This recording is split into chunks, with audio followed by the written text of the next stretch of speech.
Yeah, I want to welcome you to our Peace TV. And Peace TV has certain guidelines. Number one is better understanding important questions of life, society, and cosmic natural laws and in our life. Welcome Stephen Stacy today. He wrote a very interesting book about sexual correctness. Can our nations transition from harmful transgender legislation? Stephen, I want to welcome you, and can you tell a little bit more about yourself? Hello, Johan. Hi, everyone. Yes, I lectured at university for several years on personal development, and I'm very interested in how human beings can become better at being human. And I taught things such as understanding the cross-cultural divide, or building better marriages, or becoming a better employee, all kinds of things about internal development. And then I kind of got involved in trying to understand social development, and and became extremely worried when I looked at the research, because it became evident and increasingly clear that each generation we are experiencing worse outcomes than the previous generation. And I was really trying to wonder, I started to wonder why some of our children are experiencing worse outcomes when we seem to have such a capable world. And so I became interested in social issues.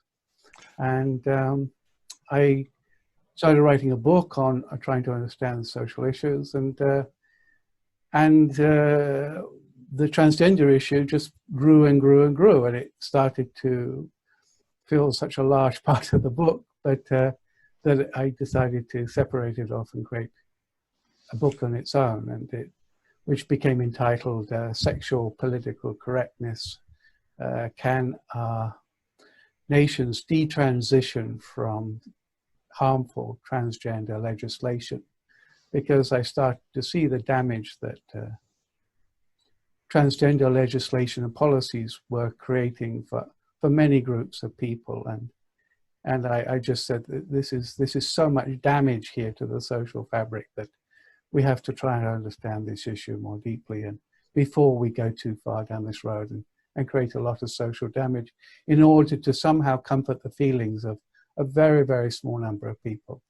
It's not worth damaging so many other people in order to try to comfort a few people. So I wrote this book, and now Johan and we are somehow related in one way or another, and we are sharing thoughts today. Yeah, thank you very much, Stephen. That's a very interesting topic what you have, and a very wide topic. And it's also a very, in the German we have a saying, you lean yourself very far out of the window. This kind of saying means you expose yourself quite a lot, because it's a very sensitive question for many people, in case of human rights, in case of many things. And but as a lecturer, as you said, in university, I'm sure you are confronted with many questions and also experiences what they had in their life. And you answered the second question what they had already. How did you come to start writing about the transgender issue? But won't you add something about this point? Do you want to add something? Yeah, I think it's there's a lot of challenges in today's world. We're told by the media to be very sensitive to the feelings of certain groups of people, and certain groups of people are chosen that we have to be sensitive about. But if you look at the data on the damage that transgender theory and policies create, we're not asked to look at the harm. and that other people experience. We're not asked to understand their feelings, and their feelings seem to come second.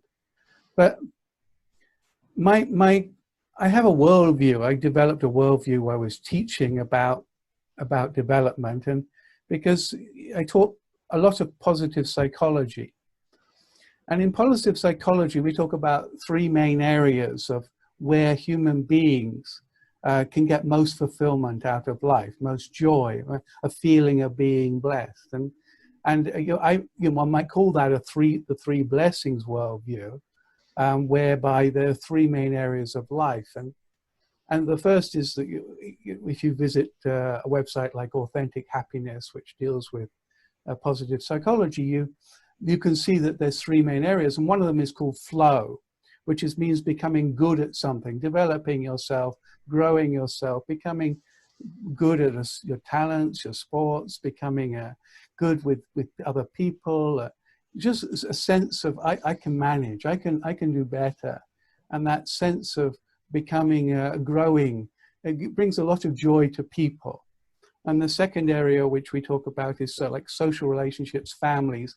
And most people in life tend to get most of their joys from within their family relationships, with their children, husband or wife, and feeling like you did a good job there, and loved and laughed and did a reasonable job as a parent is probably the most meaningful thing that a large number of us can ever experience. And the last thing is our work life, of course, and feeling like we're doing something meaningful on the earth, and maybe taking care of the planet a bit, and somehow growing in that role and taking on more responsibility.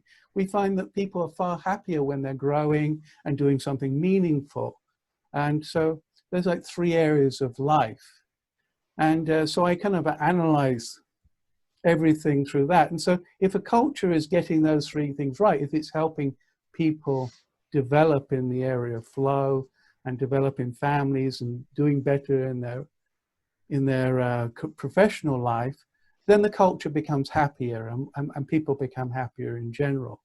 But in the data, it shows that in general, large groups of young people are suffering worse experiences than their parents did.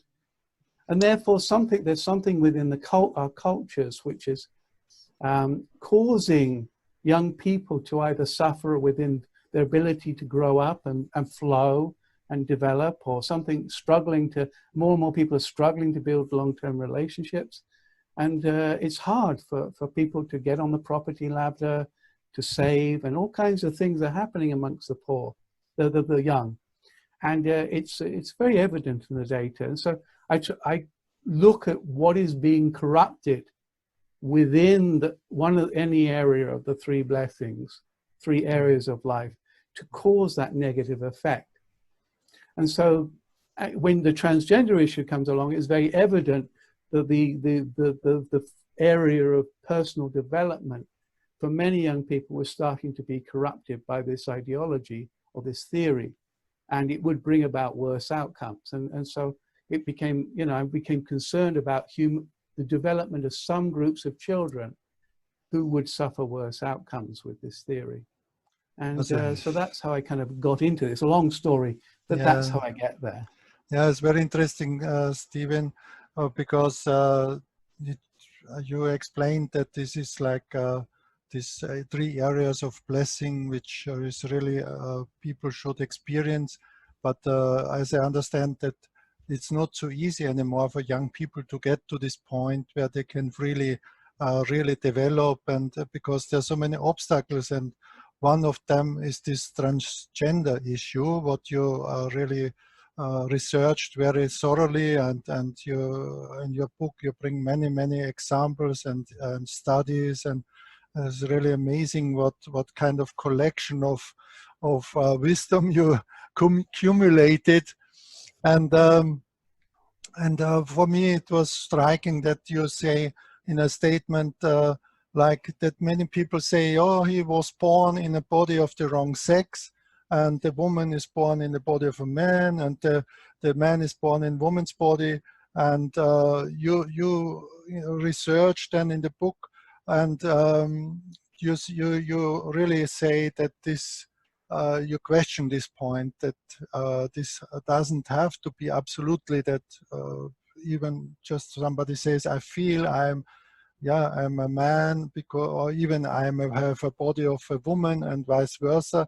So what is your answer? What showed your research for this point?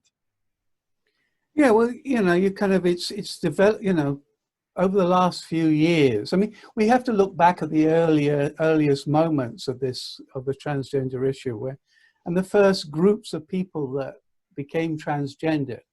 And the research showed there were two main kinds of males. In the male, it was mainly males who wanted to switch from looking like a male to looking like a female. And there were two great types. There were homosexual men who were very feminine in their nature, and they felt that they'd rather be a woman because they were so feminine in their expression, and in their relationship with their partner, they often took the more feminine role, and so they wanted to transition. And there was a second group of people that was found to be males who had grown up, who'd become professionals and built a family, and then somewhere in the middle of their lives, they developed a very strong. There was a nagging voice in their brain, which kept on saying, you know, you will look beautiful as a woman. And it just kept on nagging and nagging and nagging at them, and they started to cross-dress and started to, you know, put women's clothing on and things like that. And they started to enjoy the fact that they looked like a woman. But in every other way, they were males. They thought like males. They still were attracted to women, but they just liked themselves as women. And it was called autogynephilia. And it was Dr. Blanchard who studied this intensely. It was defined as a male's propensity to be sexually aroused by the thought or image of a person being a female. So there were two main groups. But of course, over the last few years, all this has changed, this dynamic. So it was seen as a psychological disorder, treated as such. Many people were treated with it, overcame their problems, overcame their urges to look like a member of the opposite sex. Some didn't, of course, but it was seen as a psychological issue very clearly. And the early research on the children of gender dysphoria, because those were the adults, was mainly carried out by a professional called Dr. Zucker up in Canada, and he had a relationship with over 500 children who experienced what I would call gender confusion. They were confused about which gender they were, and he found that of those 500, when he studied their lives and researched them, that most of them had pre-existing psychological problems. They had other psychological problems. They had anxiety, social anxiety. They didn't feel comfortable around people of their own sex, or they suffered from depression, or a lot of them suffered from autism. They had been sexually abused, and they thought, if I transition to a member of the opposite sex, maybe I won't be raped again. Maybe if I'm a woman, maybe if I become a man, I won't be raped. Or they had suffered mental trauma. So he found these things, or he found mental issues in the parents, or even parents who wanted a boy, but they got a girl, or girl that wanted a boy, and they really kind of pushed that on the child. They hoped that their child would, they push subconsciously or subconsciously push that on their child.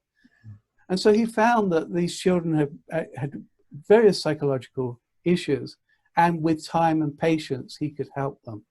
And in my own research, because today there's an awful lot of testimonies by young people, because over the last 5 years, they've partially transitioned or completely transitioned, and then they realize that they made a mistake, and then they make videos on YouTube, or they write articles, and you can, there's quite hundreds of them, and you can say, they tell you why they wanted to transition, why they had gender confusion, and it's exactly the same as Dr. Zucker found. So we have a clinic, one main clinic in London, which deals with gender confused children, And the research on the children that apply there, about 30% have autism. In other words, they don't feel comfortable around people of their own. They find it hard to read social clues, especially people of their own sex. And they get on people better of their other sex, and they start to feel, I feel more comfortable. They just have autism. Or they've been sexually abused, about 30% probably. Then there's all kinds of other things like same-sex attraction. The young people experience same-sex attraction start to think, well, maybe because I'm attracted to the person of the same sex, maybe I'm a transgender person, maybe I have a sex change. We also see Dr. Littman, another researcher, she found in the recent years social contagion. So for example, groups of girls, especially one girl would say, well, that would be cool. We can look cool if we transition. If we say we're transgender, we'll be the cool girls. It's become a cool symbol in some schools. And so 3 or 4 together would all claim they're transgender, etc. There's, so I found, very similar things. In other words, there's no one cause. And a lot of it's to do with psychological issues in children. So that's what we found. And Dr. Zucker, who worked with these 500 children, he found that over time he could help like 98% of boys, feel comfortable in a body of their own sex. In other words, they just needed some help, guidance, time, change of practices by parents or something, and they started to feel comfortable. And about 85% of girls he could help. Yeah. And he wrote this up. He wrote this all up, all his protocols, everything. In 2012, he wrote them up. It's called a developmental biopsychological model for the treatment of children with gender identity disorder. So, so here we are. We have a psychological disorder. We can see it very clearly in the data. And, it's not just his work. There's other work. There's other pieces of research, like I got one here. 77 gender confused children. They started them testing them on average. They were 8 years old. And 10 years later, almost none of the children had gender, identity issues. They were happy with the body of their own sex. Yeah. They moved on. They grew up. They overcame their problems, whatever. So, it was very clear in the early data that this was a psychological issue. And it's to now transfer it into a political rights issue that these are people who are born in the right is just a lie. It's just a complete lie, fabricated lie. And it's very tragic because lots of young children today are being transitioned. Yeah? You probably know, I don't know what's happening in Austria, but in many, of course, same. Many countries, this quick interview. Nobody talks about the psychological problems they're experiencing, why they're doing this, and they start to be put on cross-sex hormones and operations. And many are starting to regret it, but it's too late. Yeah. Well, this is a big thing, like you said, young grown-up persons to be transgender or going like a way of how they feel.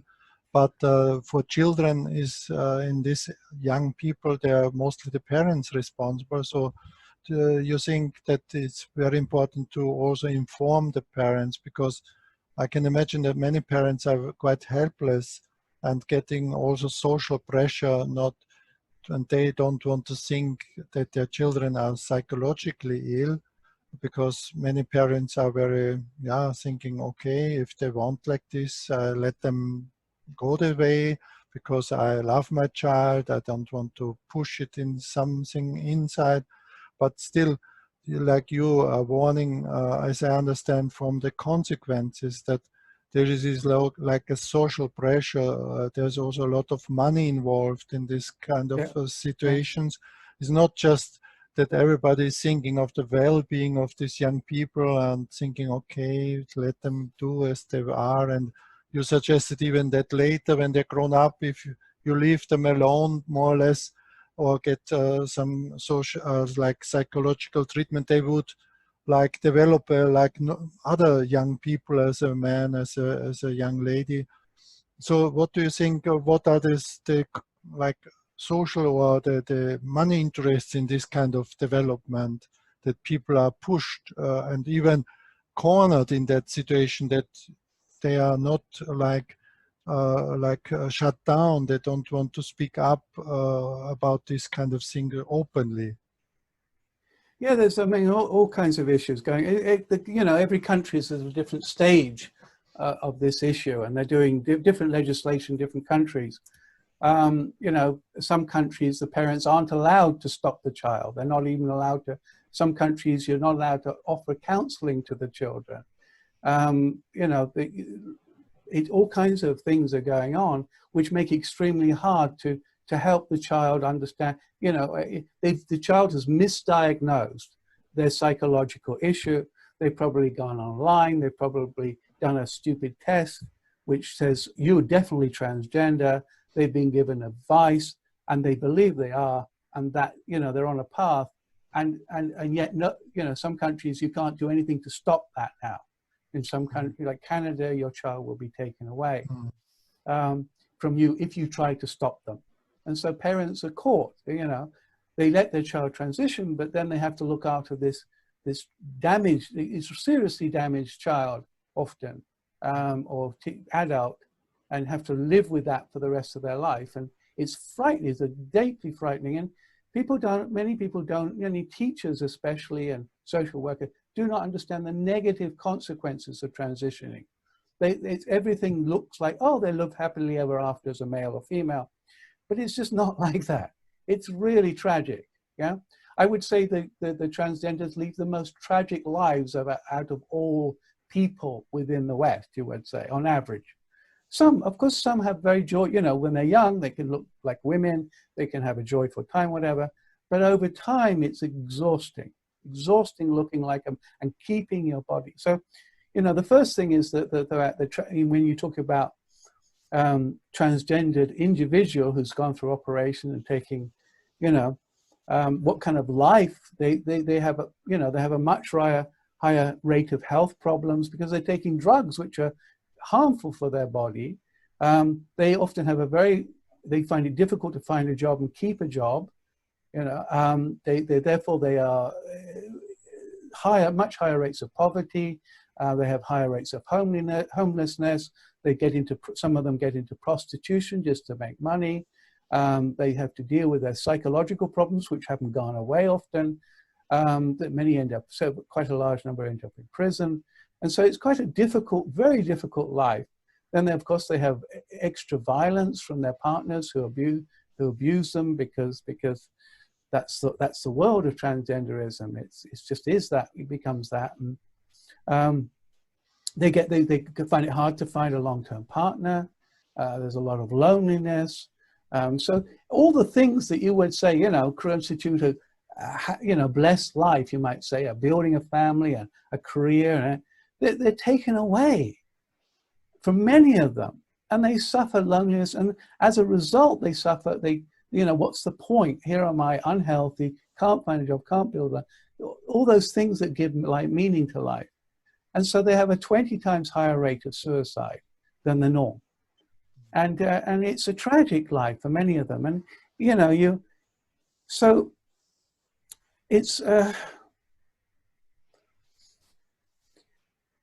you know, today the young children, as I said, they don't often even have a proper interview or counseling sessions, you know, to help them understand. They don't know, they're not told about the damages. They don't understand the damages.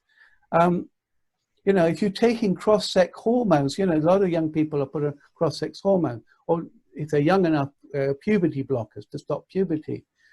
But these are, these, you know, women, for example, who take testosterone for even, you know, less than over 6 months or so, you know, they have permanent lower voice, permanent. Yeah, they start to go bald. They start to grow facial hair. They have many of them have acne problems, etc., etc. And this is permanent, you might say, yeah? So this is a young child, he's 14, 15, starts to take these things, and that's it. You're going to be bald, girl, bald, and you realize 3 years later, you're really a woman, and it's like, what have I done, you know? And the men, they have permanent sterility, and the women have permanent infertility, you know. and they've lost their ability to create a child, create a family. It's just because of some stupid person on the internet who told them they're transgendered. And we are meant to protect them. We are, as a society, counselors, parents, social, are meant to protect them from these crazy people, but we can't do it. Yeah. And then, of course, there's all the physical problems. They have higher rates of cardiac arrest or blood pressure, blood clots. The bones start to go fragile because they're later in life, and cancers increase. And no child understands what that means. You know, they don't understand these things, that you're going to lose professional chance to get jobs, and you're going to have serious health problems. And it looks so nice on the, they present it so nicely in the media, but it's a lonely life for many of them. And it's very painful that we refuse to look at the damage. Yeah. So many professionals say this is actually legalized. This is state-sponsored child abuse. The state is abusing children. It's very tragic. Yeah. Yeah. And, the Nuremberg Code, which we all, which was set up after the war because medical experiments were carried out on prisoners, against their will. And everybody signed up to it and said, so when you go to the doctors today and you're going to have an operation or something, you have to sign a paper. You have to sign a paper and say, I fully understand the consequences of this operation. I might die. I fully understand, I'm going to lose this or that. But the children today, they're not told what's going to happen often, or they don't comprehend it. They can't understand this. Yeah. And so when at school, when they teach transgenderism at school, they don't talk about the negative side effects and things like that. And so these children are medical experience. Nobody knows actually what the damage will be, because we've never done this to children before on such a large level. And so you can't inform the children because we don't know. But we're doing this to our children today. And in Australia, thousands of children. In England, thousands of children. America, tens of thousands of children. We're setting this future up for them. And it's going to cause a lot of problems in the future. And doctors, we have, as I said, the Tavistock Institute here in England, and doctors and nurses are resigning. So many have resigned because they believe that these children are being rushed into this and they cannot stomach it. But it carries on. Yeah. So, it's a good reason to be worried. Yeah, you're worried. Of course, the problem, the key problems is the fact that the children say, well, I'll commit suicide.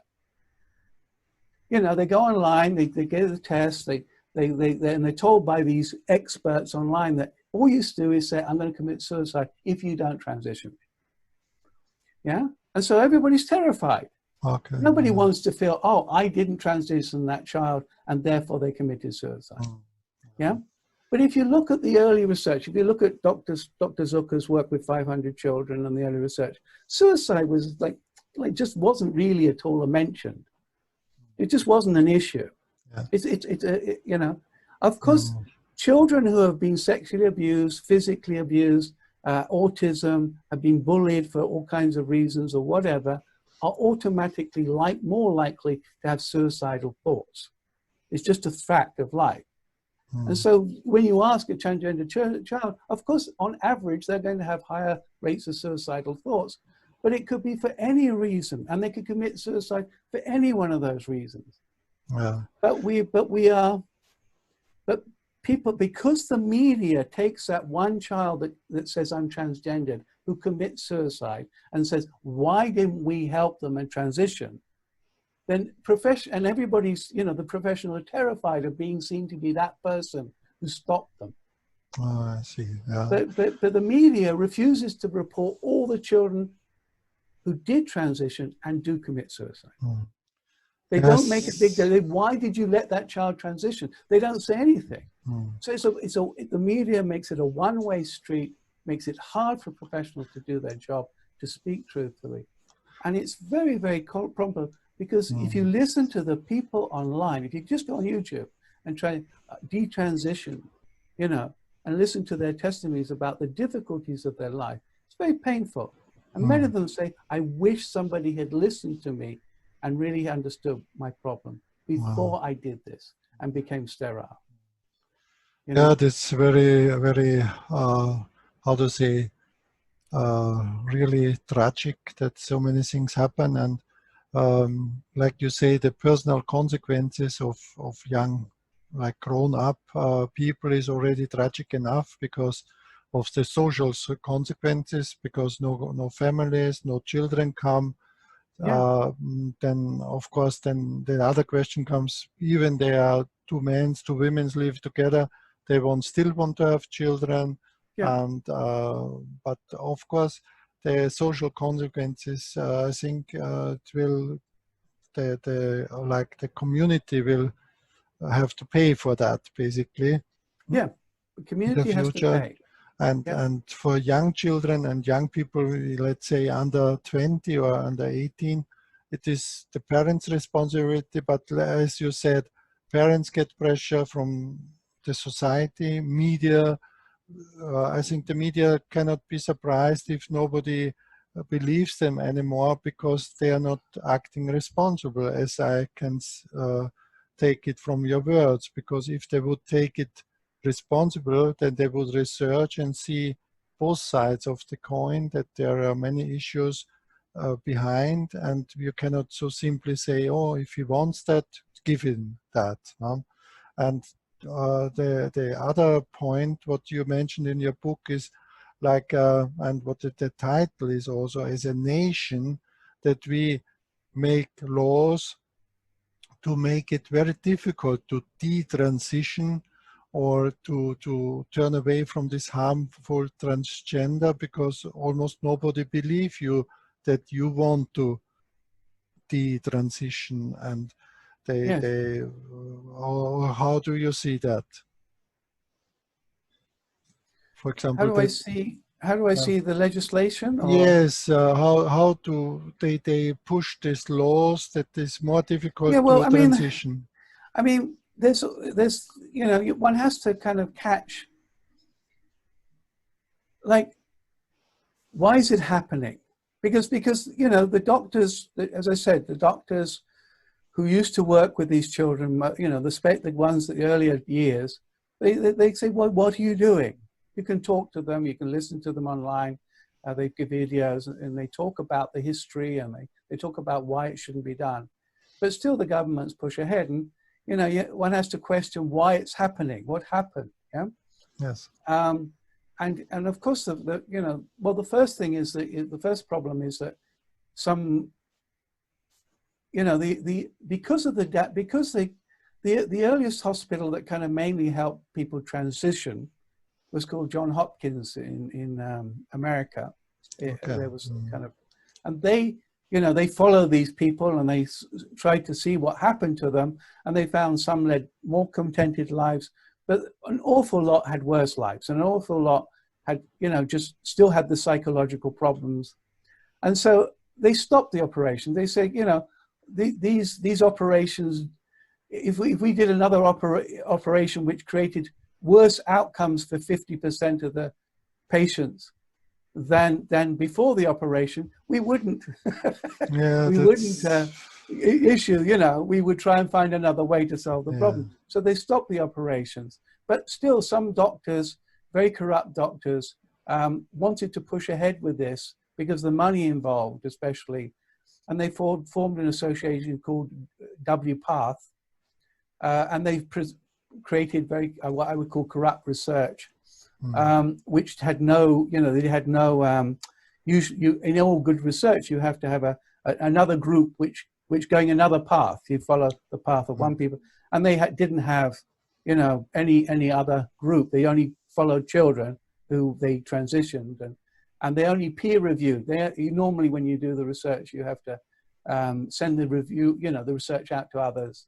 But they only reviewed it amongst themselves, and they forgot all the protocols. And so this research became, self-answering, that it's good to transition children.